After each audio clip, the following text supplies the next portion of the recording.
Kisah nyata tentang riba. Jenazah kepala cabang suatu bank hangus terbakar.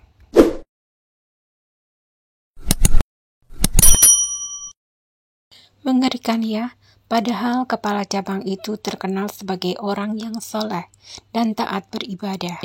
Bahkan sudah sering bolak-balik berhaji dan umroh. Rajin puasa, sholatnya juga tertib.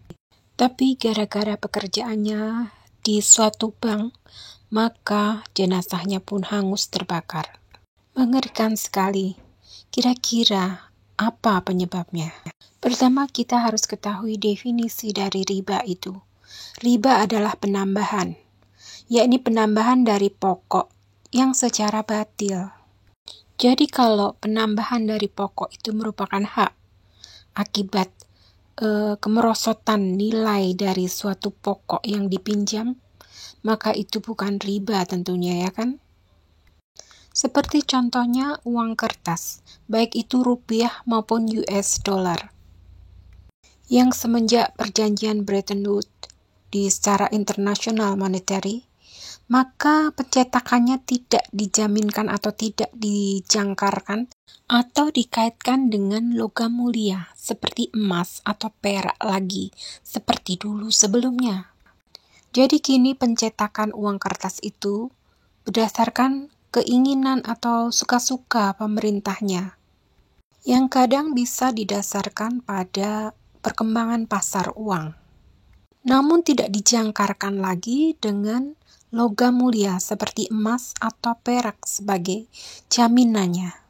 Logam mulia seperti emas atau perak itu relatif sama nilainya dari waktu ke waktu, tak terpengaruh oleh inflasi. Sedangkan uang kertas maupun uang logam terpengaruh oleh inflasi dan tergerus daya belinya dari waktu ke waktu.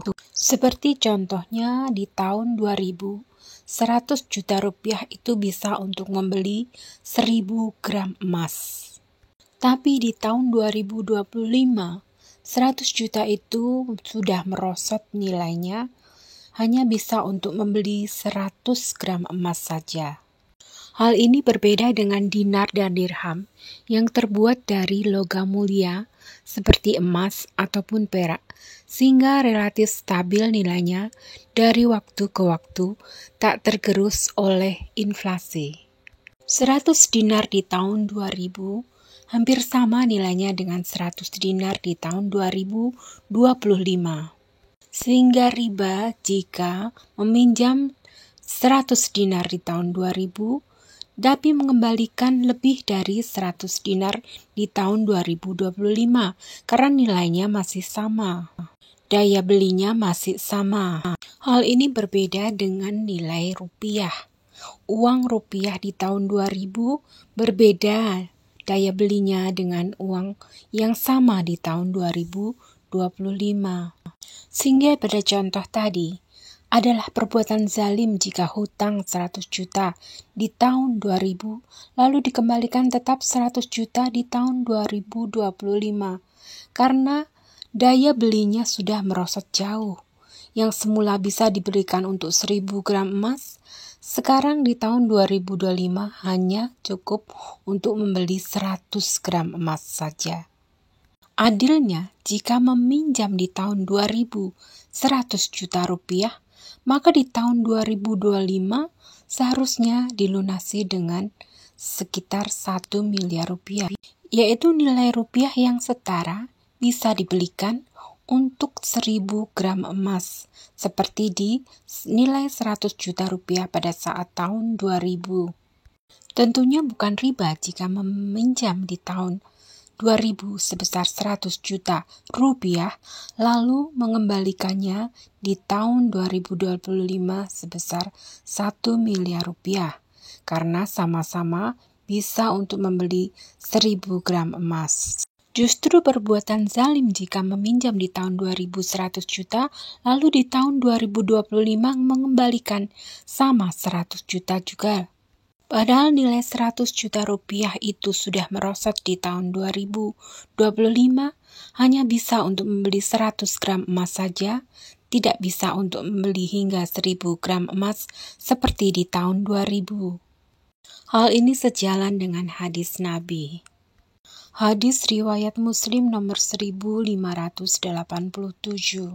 diriwayatkan oleh Ubadah ibnu Samit yang berkata, Rasulullah bersabda, emas dibayar dengan emas, perak dengan perak, gandum dengan gandum, tepung dengan tepung, kurma dengan kurma, dan garam dengan garam harus dengan jumlah yang sama dan dari tangan ke tangan atau cash. Apabila terdapat perbedaan dalam hal macamnya, maka juallah terlebih dahulu, lalu bayarlah pertukaran tersebut dengan cash atau hasil dari penjualan tersebut. Di sini Rasulullah tidak menyebutkan rupiah, bukan saja karena waktu itu tidak ada atau belum ada rupiah, tapi juga karena memang berbeda. Rupiah berbeda dengan emas, berbeda dengan gandum, perak, dan lain sebagainya tersebut.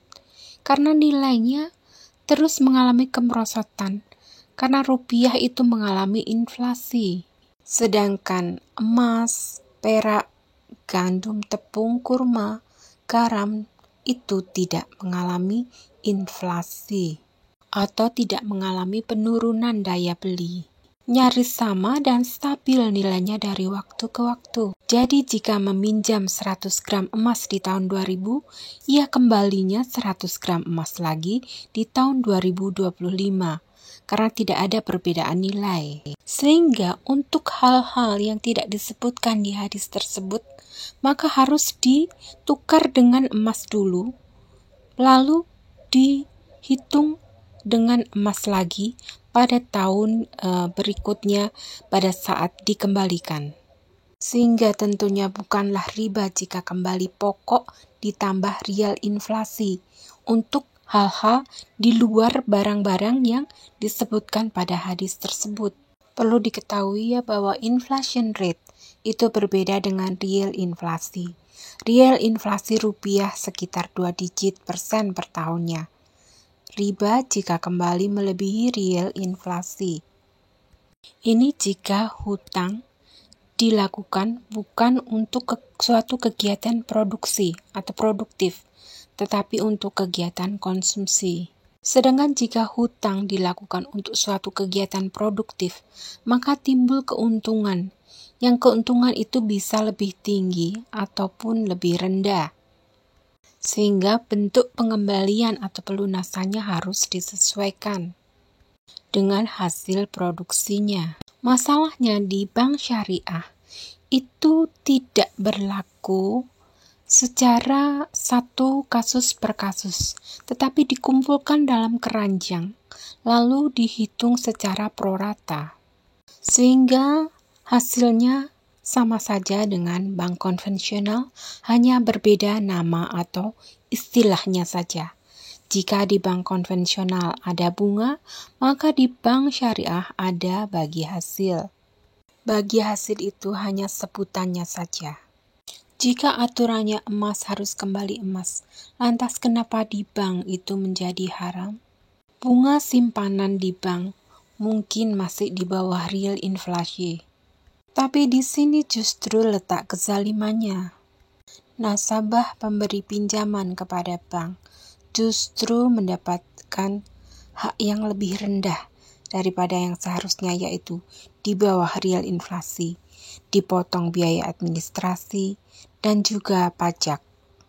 Sehingga jika menyimpan di bank, justru nilai uangnya akan terus menurun daya belinya. Sebaliknya dari sisi peminjam bank, akan tetap dikenakan bunga atau bagi hasil yang selalu plus, dianggap selalu untung.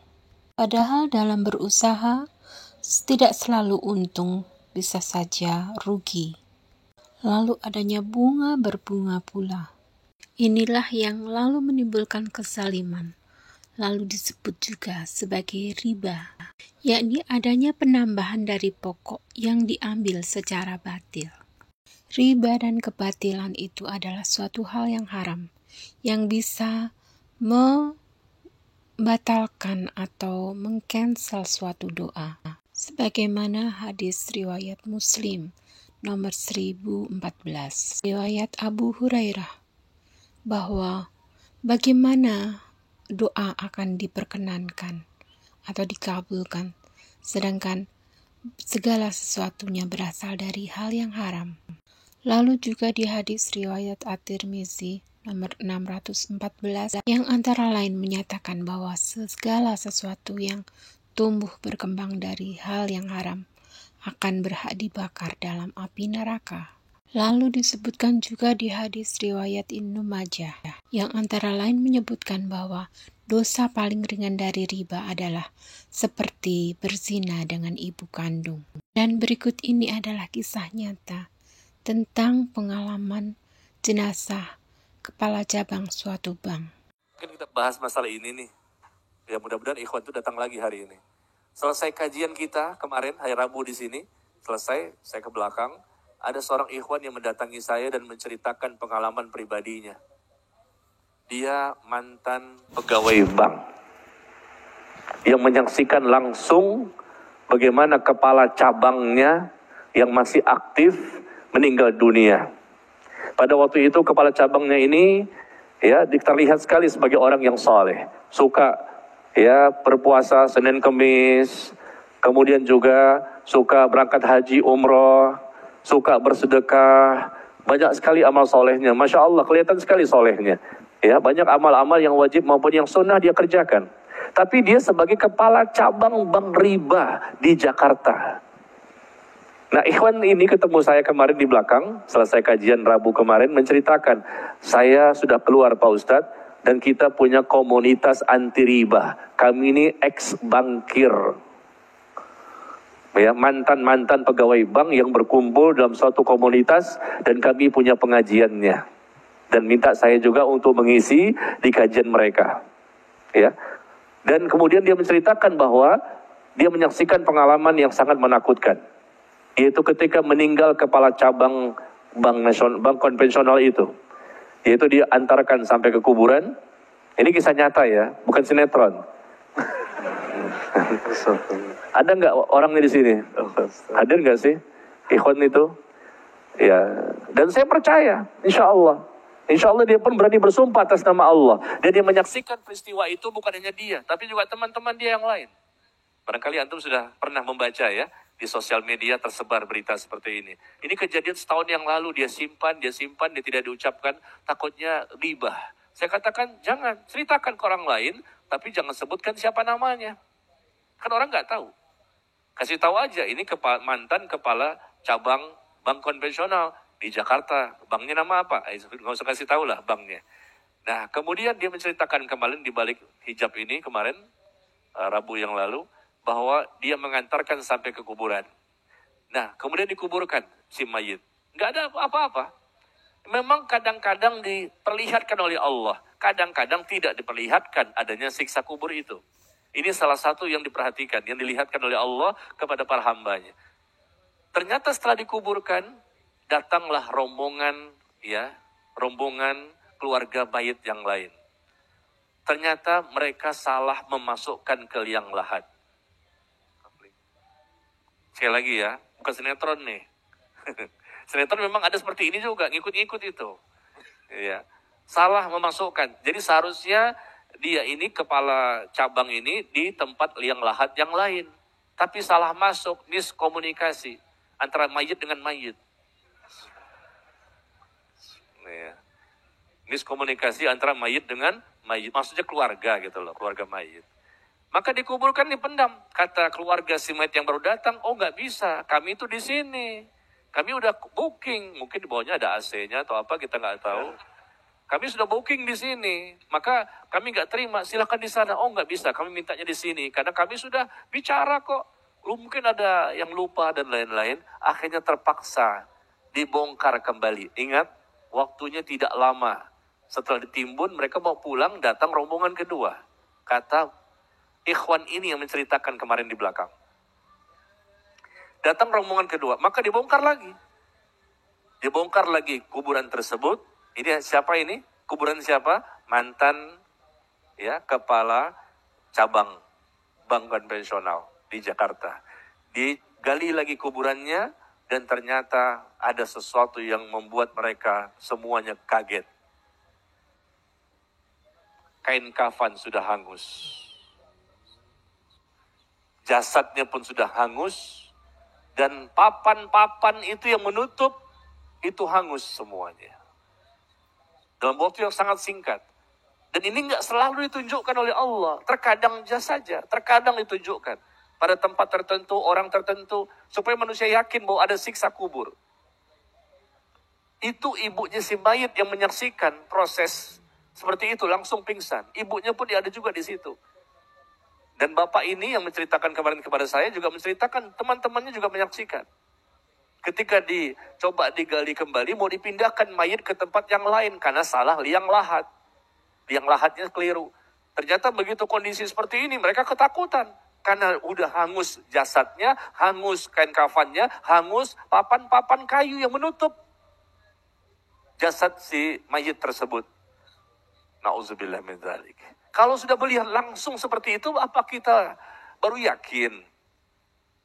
Sebetulnya tanpa itu pun kita yakin, ini dosa besar, dosa riba. Bekerja di riba, makan harta riba. Dirhamu riban ya'kulu rajul wa huwa ya'lam asyaddu min 36 zinniyah. Bahkan Nabi mengatakan 1 dirham riba. Berapa 1 dirham? 70.000 rupiah. 1 dirham itu sekitar 70.000 rupiah. Yang dimakan oleh seseorang, itu harta riba. Dirhamu riban. 1 dirham riba, 70.000. Dimakan oleh seseorang harta riba itu. Dan dia tahu ini harta riba. Dia makan aja. Maka kata Nabi, lebih besar dosanya dibandingkan 36 kali perbuatan zina. 36 kali perbuatan zina. Sekali zina itu dosa besar. Makan cuma 70.000. Itu lebih besar dibandingkan 36 kali perbuatan zina. Riba itu lebih besar dibandingkan zina. Tetapi lihat, orang-orang yang bekerja di sana, dengan dasinya, dengan jilbabnya, pakai AC-nya, mantep ya. Ada kaligrafi Yasin, ayat kursi, segala macam. Padahal itu adalah transaksi riba yang mereka lakukan, ya apa? Mereka meminjamkan ke orang lain dengan uang yang mesti dibayarkan lebih besar.